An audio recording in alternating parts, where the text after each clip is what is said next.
स्वागत है आप सभी का tech study ITI YouTube channel पर।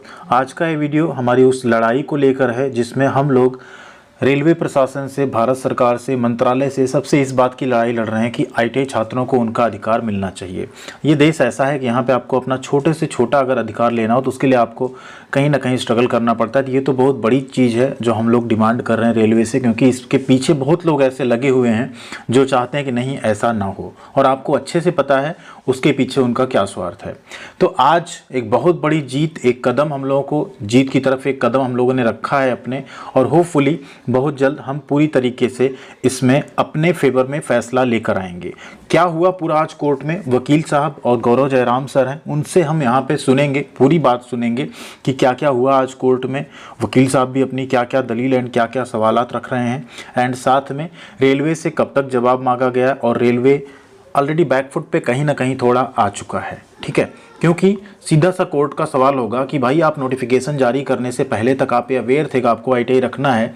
2 दिन में ऐसी आपके ऊपर कौन सी आफत या कौन सा लोड आ गया, कौन सा आपने एनालिसिस कर लिया कि आपने कह दिया नहीं 10वीं पास को हमें मौका देना है। ठीक है, तो रेलवे क्या जवाब सबमिट करता है इस एक हफ्ते में, उस पर भी हम लोगों की नज़र रहेगी, और उसी के बेसिस पे फिर आगे कोर्ट केस और जो है वो लड़ा जाएगा। तो आइए बिना किसी डिले के उसको सुनते हैं, पूरी पहले जो आज हुआ है डिटेल में उसको सुनते हैं, क्या क्या उसमें हुआ है, एंड उसके बाद हम आपको यहाँ पे बताने वाले हैं कि क्या अब आगे इस पे और प्रोसेस होगा। वैसे तो उस वीडियो में आपको सारी चीज़ें वैसे क्लियर हो जाएंगी। बाकी आप लोग चैनल पर नए हैं तो प्लीज़ सब्सक्राइब कीजिएगा चैनल को, साथ में बेल आइकन को दबा लीजिएगा, और टेलीग्राम पे भी जरूर जुड़ जाइएगा, साथ में ट्विटर पे भी आप ज्वाइन कर सकते हैं। और गौरव जयराम सर का चैनल है, उसको भी आप लोग जाके जरूर सब्सक्राइब कीजिएगा, क्योंकि वहाँ पर भी वो सारी अपडेट आप सबको देते रहेंगे। AITO के मेन है वहाँ पे। ठीक है, एंड अपने केस पे अगर देखा जाए सबसे क्लोजली अगर कोई मॉनिटर कर रहा है वकील साहब के साथ, जो सीनियर वकील हैं, 2 वकील हैं ऑलरेडी, तो वो गौरव जयराम सर हैं। ठीक है, तो आप लोग एक बार जरूर सुनिए पूरा पहले। नमस्कार साथियों, मैं आपका अपना गौरव जयराम, राष्ट्रीय महासचिव AITO यानी ऑल इंडिया टेक्नीशियन ऑर्गेनाइजेशन। जैसा कि साथियों अब सभी लोग जान रहे हैं कि रेलवे ने जब ग्रुप डी के अंदर में वैकेंसी निकाली है अभी 32,000, जिसमें ITI जो क्वालिफिकेशन है उसको हटा दिया गया है। यानी कि पहले minimum qualification 10th plus ITI हुआ करती थी। 2017 से बार बार रेलवे ने 2024 और 2025 तक लगातार कहा कि हम minimum qualification 10th plus ITI लेने वाले हैं, जिसको लेकर के लगातार पूरे देश भर के अंदर में AITO ने और बहुत सारे हमारे यूट्यूब पे काम करने वाले साथी, बहुत सारे हमारे गुरुजनों ने लगातार एक मुहिम छेड़ी देश भर के अंदर में, जिसको हम लोगों ने 5 जनवरी को हम लोगों ने एक बहुत बड़ी संख्या में जो है ट्विटर पे जाकर के ट्रेंड किया। लगभग 14 लाख बच्चों ने उसमें हिस्सा लिया, और पूरे देश के अंदर में अलग अलग RRB पे, अलग अलग मंत्रालय में जाकर के हम लोगों ने ज्ञापन देने का भी काम किया। सरकार से लगातार हम लोग बात करने का प्रयास कर रहे थे, रेल मिनिस्टर जी से भी हम लोग बात करने का प्रयास कर रहे थे, UK तिवारी जी से भी हम लोग बात करने का प्रयास कर रहे थे, लेकिन हम लोगों को कहीं भी सफलता नहीं मिलने के कारण हम लोगों को रुक करना पड़ा। माननीय न्यायालय की तरफ हम लोग बढ़े, और हम लोगों ने जैसे कि पहले हाई कोर्ट में हम लोग गए, और हाई कोर्ट के बाद में हमको डायरेक्शन दी गई कि हम लोगों को कैट में केस फाइल करना चाहिए। तो हमारे इस पूरे प्रकरण को और पूरे केस को जो देख रहे हैं वो मेरे साथ में मौजूद हैं हमारे वकील साहब श्रीकांत प्रसाद जी। इस पूरे प्रकरण को देख रहे हैं हमारे वकील साहब। नमस्कार वकील साहब। आज हम चाह रहे हैं कि अभी तक का जो आज हमारी कैट में सुनवाई थी, इससे पहले हमारी हाई कोर्ट में सुनवाई थी, तो मैं चाहूंगा कि सबसे पहले आप हाई कोर्ट में क्या हुआ, आपका पक्ष वहां पे क्या था, और क्या डायरेक्शन हाई कोर्ट ने आपको दिया कि हम लोगों को कैट जाना पड़ा, उसके बारे में हमारे बच्चों को आप बताइएगा। देखिए, ऐसा है कि इस चीज़ से हम लोग पहले अवेयर थे कि कैट ही जो है सबसे फर्स्ट कोर्ट होता है, क्योंकि लॉ के हिसाब से। बट हम हाई कोर्ट गए थे इस वजह से क्योंकि अभी हम लोग के बीच में हम रेलवे के एम्प्लॉय नहीं बने हैं। अभी हम पॉलिसी को चैलेंज कर रहे थे, तो उस ग्राउंड पे गए थे। केस एक्सेप्ट भी हो गया था, लेकिन जब सुनवाई पे आया तो ये जज टू जज वेरी करते हैं, तो फिर उन्होंने बोला कि कैट भेज रहे हैं, कैट चले जाइए। तो हम लोग तुरंत के तुरंत सारा काम प्रोसेस हो गया, हाईकोर्ट के भी एफर्ट से और हमारे एफर्ट से भी, वो कैट में हमारा मैटर लग गया। आज हियरिंग थी कैट में। अच्छा, मैं जानना ये चाहता हूं कि सबसे पहले हम लोग हाई कोर्ट में गए, तो हाई कोर्ट ने जो डायरेक्शन हमको दिया कि हमको कैट में जाना चाहिए, और उसके बाद में आज हम लोग कैट में थे, तो कैट में मैं भी मौजूद था उस समय सुनवाई में, और आपने बहुत ही शानदार तरीके से बहस की। मैंने तो देखा लगभग 20 मिनट 30 मिनट तक लगभग ये बहस चली। तो अभी कैट ने जो आज जो डायरेक्शन, जो आज क्या नई अपडेट है इस केस के को लेकर के, वो बच्चे जानना चाहते हैं। बस शॉर्ट में बता देता हूँ। देखो, ऐसा है कि हमने इस पिटिशन में जो बनाई है, इसमें इस चीज को भी मेंशन किया है कि ग्रुप डी वो होते हैं जो लोएस्ट पोस्ट है इंडियन रेलवे में। और जिनका मोस्टली काम जो है होता है वो प्रैक्टिकल फिजिकल साइट्स पे होता है, जैसे पटरियों का हो गया, सिग्नल का हो गया, वर्कशॉप का हो गया, और ये सब चीजें काम होते हैं। तो इन सब चीज को इंपॉर्टेंस देते हुए कि इन सब की क्वालिफिकेशंस जो है वो इन टेक्निकल पोस्टों को, टेक्निकल कामों को हेल्प करेंगे, कोरोबरेट करेंगे। और जैसा कि रेलवे ने 25 सितंबर 2018 को क्लियर लिखा था कि रेलवे में एडवांसमेंट की वजह से, टेक्नोलॉजी की वजह से, इंस्ट्रूमेंट्स का नया नया मॉडल टेक्निकल होने की वजह से इसमें हम लोग आईटीआई मैंडेटरी कर रहे हैं, और इसमें कोई मतलब रिलैक्सेशन आपके नहीं मिलेगा, ये मैंडेटरी रहेगा। जी। तो इस बार मैंडेटरी होना था, बट सडनली ये लोग लेकर के आ गए नहीं मैंडेटरी नहीं है, अब जो है आईटीआई की जरूरत नहीं है, आपके पास है आईटीआई चाहे ना है, आप कोई मतलब नहीं है, हमें मिनिमम एक 10th क्वालिफिकेशन चाहिए। तो हमारा इसमें था कि देखिए ये बात सही है कि रेलवे के पास पूरी पावर है कि पॉलिसी बना सकती है, चाहे जी। वो जोक बना सकती है, जो भी बना सकती है। अब उनको अगर टेक्निकल बंदे नहीं चाहिए, उनको अगर नॉन टेक्निकल जनरल आदमी चाहिए, सिग्नल टेलीकॉम में इलेक्ट्रिकल इंजीनियर, पोस्ट तो इलेक्ट्रिक की देंगे, वो इलेक्ट्रिकल इंजीनियर की या फिर जो भी है वर्कशॉप इलेक्ट्रिशियन, की, जी। लेकिन पढ़ाई उनको 10वीं की चाहिए। जी। तो ये फर्स्ट अनफॉर्चुनेट मैं देख रहा हूँ इस तरह का। तो उस पर हमने बहस हुआ, बहुत देर तक आर्गुमेंट्स हुआ, और जज को सब चीज तक कन्विंस भी किया। और लेकिन यही था कि जज का कहना कि देखिए अनएम्प्लॉयमेंट बहुत ज्यादा है देश में, और पीएचडी होल्डर्स बच्चे भी जो है नौकरी के लिए उनके पास कोई रोजगार नहीं है। तो ऐसे केस में अगर गवर्नमेंट 32,000 वैकेंसी लेके आई है तो इसमें सबको पार्टिसिपेट करना चाहिए, ये उनके साथ भी अन्याय ना हो जाए कहीं। तो हमने कहा कि सर हम तो चाह रहे हैं कि सभी के लिए एप्लीकेशंस खोली जाए, लेकिन हमारा रेस जो है कंपटीशन का वो उनके साथ होना जो हमारे लेवल के हैं। मतलब हम 10वीं आईटीआई के लोग हैं, हमारे साथ अगर आप एमटेक, बीटेक, पीएचडी होल्डर्स को compete करेंगे तो हम कहाँ टिकने वाले हैं। तो ये कुछ लीगल प्रिंसिपल थी सुप्रीम कोर्ट की जजमेंट की, ट्रांसपेरेंसी रिक्रूटमेंट जो होता है वो फेयर होना चाहिए। इसमें दो अलग अलग अनइक्वल्स लोगों को इक्वल प्लेटफॉर्म्स पे आप नहीं रख सकते हैं। और दूसरा था कि आप इतने बार 5 साल से कहते आ रहे हैं, लेजिटिमेट एक्सपेक्टेशन आप क्रिएट कर रहे हैं कि जब भी वैकेंसी निकलेगी तो ये मैंडेटरी होगा, और ये फर्स्ट वैकेंसी आई है 2018 के बाद, तो मैंडेटरी होना चाहिए था। तो इन ग्राउंड्स पे सुना, और एटलीस्ट हमारा केस को जो है उन्होंने, हम तो चाह रहे थे कि ये इंटरिम डिनाई कर दे कि नहीं ये बेकार केस है, नहीं होगा, लेकिन केस को एक्सेप्ट किया है और शॉर्ट नोटिस भी दिया है रेलवे को कि शॉर्ट जवाब भी फाइल करिए, हमको इस पे तुरंत सुनवाई करनी है, आर्गुमेंट्स करना है, और एप्लीकेशंस की डेट खत्म होने से पहले इस पे बहस करके इसको कंक्लूड करना है कि आपका इस तरीके का बिहेवियर अचानक से हटाना, और आपकी वजह से जो 40 लाख बच्चों ने आईटीआई करी है उसके ऊपर आपका क्या पक्ष है। रेलवे को बोला आप उसको रखिए, हम इस पे आर्गुमेंट्स करेंगे 14 फरवरी 2024 को। अच्छा, इसी बीच में मैं ये जानना चाह रहा हूँ, और बच्चों के सवाल आ रहे हैं बहुत सारे। पहला सवाल बच्चों का ये है कि अभी आज रात 12 बजे के बाद में आई थिंक इसकी विंडो ओपन हो जाएगी, और ओपन होने के बाद में कल से फॉर्म ऑनलाइन होने शुरू हो जाएंगे। तो क्या बच्चों को ये अभी कोई ऐसा डायरेक्शन कोर्ट की तरफ से कुछ है कि भाई फॉर्म ऑनलाइन अभी नहीं कर सकते हैं, या कुछ ऐसा कुछ हुआ है क्या? देखो ऐसा है, हाँ, इस पे किसी ने मिसकंसेप्शन डाला। देखो क्या होता है कि रिक्रूटमेंट्स के प्रोसेस होते हैं। पहला प्रोसेस होता है वैकेंसी का एडवर्टीजमेंट, और उसके बाद फॉर्म भरना। तो फॉर्म भरना एक सब्सटेंशियल नहीं है, एक तरीका है कि आवेदन मंगा दिए जा रहे हैं। जी। तो ये खाली आवेदन मंगा लिए जा रहे हैं, और जिसकी डेट निर्धारित हो चुकी है, रेलवे ने सारा इसका प्रोसीजर तैयार कर रखा है। तो फॉर्म को रोकना कोर्ट ने समझा कि उचित नहीं है, बहुत सारी चीजें, लेकिन हाँ, हम इस केस को फॉर्म के डेट खत्म होने से पहले सुनेंगे। उस दिन हम अगर सेटिस्फाई हो जाएंगे कि गलत है तो हम लोग उसको कंक्लूड कर देंगे। अच्छा, सेकंड, अभी बच्चे ये भी जानना चाह रहे हैं बहुत सारे कि जब 14 तारीख का भी इसमें रखा है कि 14 फरवरी इसमें हमारी सुनवाई है, इसके 14 तारीख तक लगभग अभी 20 दिन का अभी समय है। तो इस पीरियड में हम लोग क्या कुछ और स्टेप हम उठा सकते हैं क्या? इसमें कुछ ऐसी संभावना है टेक्निकली? देखो हम तो ऐसा सोच ही रहे थे कि आज एटलीस्ट ट्रिब्यूनल मना भी कर देता कि नहीं ये केस नहीं बनता है, ऐसे केस नहीं होता है, ये सब तो रेलवे की मर्जी है, कुछ भी करे। लेकिन जितना हमने कन्विंस किया उसके बाद वो कन्विंस हुए कि हाँ थोड़ा तो गड़बड़ी है इसमें, और तब जाके नोटिस किया दोनों, स्पेसिफिकली मेन पिटिशन पर भी और इंट्रीम पे भी। और इसके बीच में हम लोग चाह रहे थे कि अगर इंट्रीम मना कर देती, आज साफ सीधी मना ही कर देती, तब तो हम लोग हाईकोर्ट पहुंच जाते।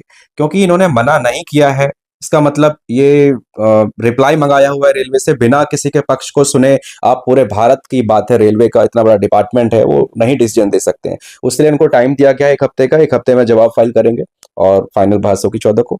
अच्छा, यहाँ पे अभी 2 चीजें निकल करके आई हैं कि पहली बात ये कि ये माना जाए कि कोर्ट ने, माननीय न्यायालय ने और जो जज साहब वहां बैठे थे, कि उन्होंने कुछ ऐसा महसूस किया कि इसमें कुछ है, इस वजह से शायद हमारा केस एक्सेप्ट हुआ है, अदरवाइज इसको कैंसिल भी किया जा सकता है। बिल्कुल, क्योंकि मैंने तो ये भी कहता कि आप किसी वकील से पूछ लो, I have consulted at least 20 senior advocates, इन्होंने कहा कि प्राइमा फेसी है, पॉलिसी मैटर है, आप इसको कोर्ट में नहीं डाल सकते हैं। बट स्टिल हमने ये चीज देखा कि बात सही है, आप लोग रेलवे को जो करना है करे भाई, लेकिन सडनली अचानक से जो कंपटीशन बढ़ गया हमारे बीच में, दो लोगों के अलग अलग लेवल के लोगों में, ये प्रॉब्लम थी और इसको हमने बेस बना करके केस को आगे बढ़ाया, जो कि एक्सेप्ट हो गया है और इस पे ये चीजें हो रही है। और मुझे उम्मीद है कि 14 तारीख को हम फाइनल ऑर्डर, चाहे जो भी ऑर्डर हो, उसको लेंगे ताकि एक आगे बढ़ने का रास्ता भी मिल पाए। और ट्राइब्यूनल्स जो है वो ज्यादा कॉन्स्टिट्यूशनल एस्पेक्ट से नहीं सोचते हैं, संवैधानिक तरीके से। इसमें क्या है आपके केस में कि आपका संवैधानिक मौलिक अधिकार का हनन क्या हुआ है कि आपको आर्टिकल 14 जो कहता है कि आप दो व्यक्ति को जो अलग अलग लेवल के हैं वो आप बराबर उनको ट्रीट नहीं कर सकते। तो दो अलग अलग लेवल के हैं, एक हायर क्वालिफाइड, एक 10वीं पास ITI, तो आप इनको एक बराबर पे ला रहे हैं, गलत है संविधान के हिसाब से, जजमेंट्स के हिसाब से, जो कि हाई कोर्ट्स और सुप्रीम कोर्ट ज्यादा बेटर तरीके से समझते हैं। हमने आज कम से कम 500 पेज की 5 जजमेंट्स लेके गए थे उस केस को, तो वो खोला भी नहीं यहाँ पे, तो उसको हम लोग नेक्स्ट हियरिंग पे कंप्लीट फाइनल बहस करा करके इसको कंक्लूड कराएंगे, और नहीं तो आगे बढ़ेंगे हाई कोर्ट और हम लोग जाएंगे। क्योंकि देखो कोई भी चीज होता है गौरव भाई, जज टू जज वेरी करता है। एक जज यहाँ पे कुछ बोल रहा है, एक जज वहां पे कुछ बोल रहा है, इसीलिए हमारा सिस्टम इतना ब्यूटीफुल है। तो ऐसा नहीं है सोचना है कि वीडियो में हमने ऐसे बोला कोर्ट ने कि नहीं अनएम्प्लॉय बेरोजगार लोग भी फॉर्म भरने दो, कोई दिक्कत नहीं है, भरने दो, कोई प्रॉब्लम नहीं है, लेकिन 10वीं के सिर्फ हो, हमारे लेवल के हो। अच्छा, यहाँ पे अभी एक चीज मैं जानना चाह रहा हूँ कि जैसे हम लोग कोर्ट रूम में थे तो जो जज साहब की तरफ से जो बोला जा रहा था सारी चीजें, तो क्या वो रिटर्न में उन चीजों को वो रिटर्न में भी वो लोग करेंगे, या फिर वो केवल बोलने की बात कुछ और होती है और आदेश कुछ और होता है? यही इंपॉर्टेंट है। देखो उसको कहते हैं ऑबिटर डिक्टम। कोर्ट बहस कर रहा है, सवाल जवाब कर रहा है, अपनी जानकारी ले रहा है, क्या है नहीं है, वो अलग चीज, आउट ऑफ लॉ है वो सिर्फ हमसे बातें कर रहा है। उसका ना ऑर्डर शीट पे जिक्र होता है, ना वो कानून के तहत वो बात होती है, तो उसका कोई मतलब नहीं है। उन्होंने जो भी बोला कि बेरोजगार हैं अप्लाई करने तो वो करना, उनका कोई मतलब नहीं है, ये कोई लॉ में सेंस नहीं है और लॉ में इसको मानते भी नहीं है, सिर्फ एक मुंह जबानी बहस थी हम दोनों के बीच में। तो जो भी होगा ऑर्डर के तहत ऑर्डर शीट पे होगा, और यही चीज में एक बहुत बड़ा सवाल हमारे बहुत सारे साथी कर रहे हैं, जुगल सर हैं, अनिल सर, बाकी बहुत सारे यूट्यूब पे हमारे जो साथी हैं, वो ये जानना चाह रहे हैं कि क्या कैट जो है सक्षम कोर्ट है इसमें डिसीजन देने के लिए कि रेलवे का एक पूरे ऑल इंडिया लेवल पे जिस तरीके से भर्ती निकली है, तो कैट आखिर क्या है और क्या सक्षम है, वो भी थोड़ा सा आप बता दीजिए। हाँ बिल्कुल, देखो कैट का मतलब होता है सेंट्रल एडमिनिस्ट्रेटिव ट्राइब्यूनल, केंद्रीय प्रशासनिक प्राधिकरण। ठीक है, तो केंद्र सरकार की जो भी नौकरियां होती है, या IAS हो गए, IPS हो गए, वो सब भी यहीं पे केस करते हैं। तो ये जो उस लेवल के लोग, सेंट्रल गवर्नमेंट, मतलब सेंट्रल गवर्नमेंट में कुछ भी प्रॉब्लम हो जॉब से रिलेटेड, रिक्रूटमेंट से रिलेटेड, तो कैट में ही फर्स्ट कोर्ट माना जाता है। और यहाँ पे डबल जजेस की बेंच होती है, और जो जजेस होते हैं वो हाई कोर्ट के रिटायर्ड जजेस होते हैं, ऐसे जजेस नहीं होते हैं जी। अच्छा, एक लास्ट सवाल की तरफ मैं बढ़ रहा हूँ कि मैं ये जानना चाह रहा हूँ कि अभी जैसे मान लीजिए 14 फरवरी को हमारी सुनवाई होती है, और 14 फरवरी को पहला तो शॉर्ट में मैं मतलब आप बता दीजिए कि क्या संभावना हो सकती है हमारे ITI के बच्चों के लिए। पहला सवाल तो ये है, और दूसरा इसी से जुड़ा हुआ सवाल ये है कि अगर बाय द वे वो फैसला ITI बच्चों के पक्ष में नहीं आता है कैट की तरफ से, तो हमारे पास में क्या स्टेप है? मैं बता देता हूँ इसमें, मैं जो बहुत ज्यादा पॉसिबिलिटीज लग रही है मैं वो बताता हूँ।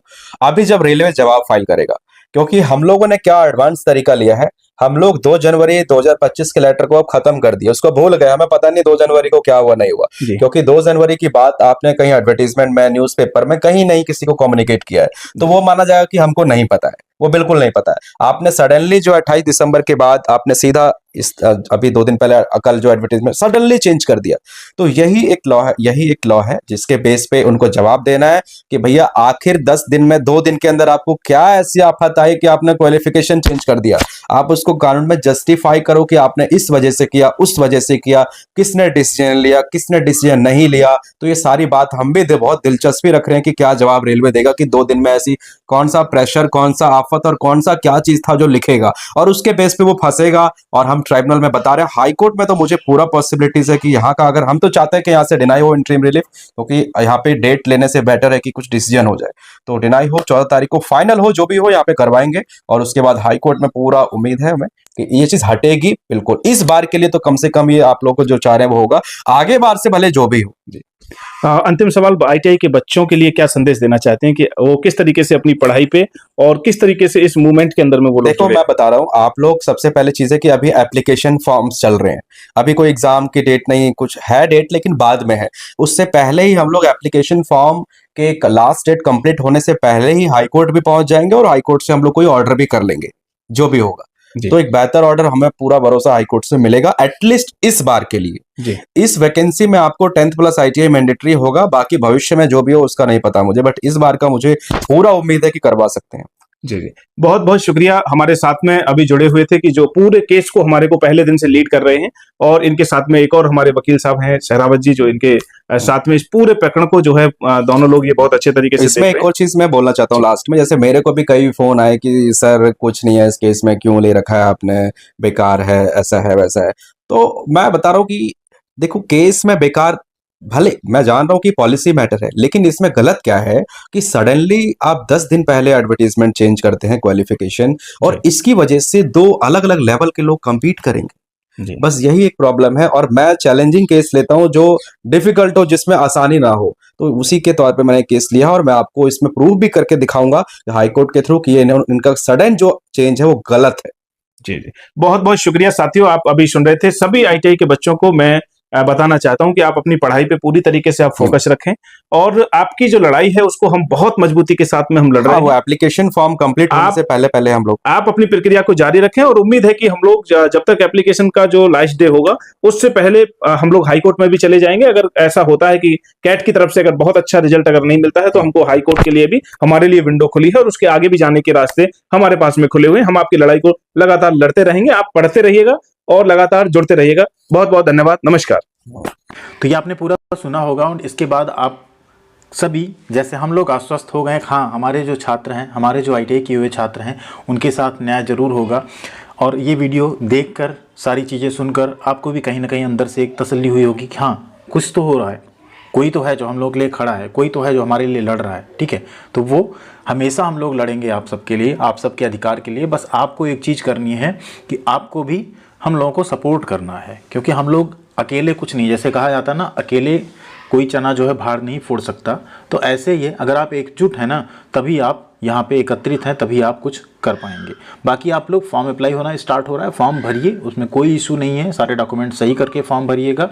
एंड अपनी तैयारी में भी आप लोग लग जाइए, क्योंकि सिलेबस में तो कोई बदलाव होना नहीं है। आगे जो भी चीज़ें होंगी वो आपने पूरा वीडियो में ज़रूर देखा होगा। बाकी और जो भी स्टेटस होगा उसका बीच में हम उसे आपको ज़रूर अपडेट करेंगे। थैंक यू वेरी मच, ख्याल रखिएगा अपना। मिलते हैं अगले अपडेट के साथ अगले वीडियो में। डिस्क्रिप्शन में आपको कुछ लिंक्स दिखी होंगी जो स्पेशल बुक्स हैं रेलवे की, उन्हें आप लोग परचेज कर सकते हैं। बहुत बेहतरीन बुक्स हैं, इसलिए हम उसको सेलेक्ट करके रखते हैं डिस्क्रिप्शन में, तो वहाँ से आप लोग उसको ज़रूर बाई कर लीजिएगा। Thank you.